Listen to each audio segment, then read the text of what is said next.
民众党的党主席郭文德因为金华城案风羁押，传出讲伊爸爸人伫家护病房。郭文德伫18半暝已经去带病院看爸爸。针对前立委蔡壁如讲，有朋友摕因爸爸的病历互郭文德看，外界质疑讲这无合规定。也毋过，民众党是表示讲，即卖外界有真侪错误的资讯，嘛强调讲并无违法的行为。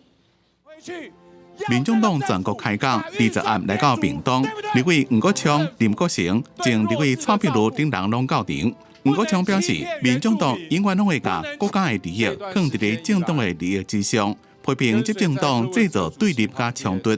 我们永远会把国家利益放在政党利益之上。说要团结台湾人民的赖清德，为什么一次又一次要制造台湾社会的对立冲突？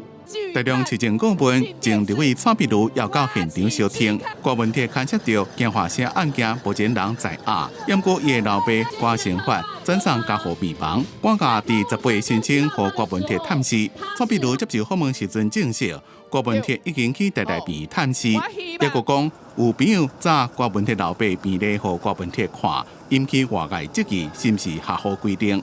主席是这个羁押禁见，所以羁押禁见期间是不能够通讯的，所以根本不可能有所谓的朋友带着病历进去给柯文哲主席来看，这个是违法的行为。那连家属都没有被通知所以其他的人更不可能可以进去探视。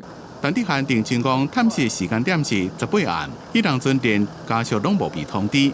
因若探视期间，郭文德是毋是有戴手铐卡条，是拢按照规定。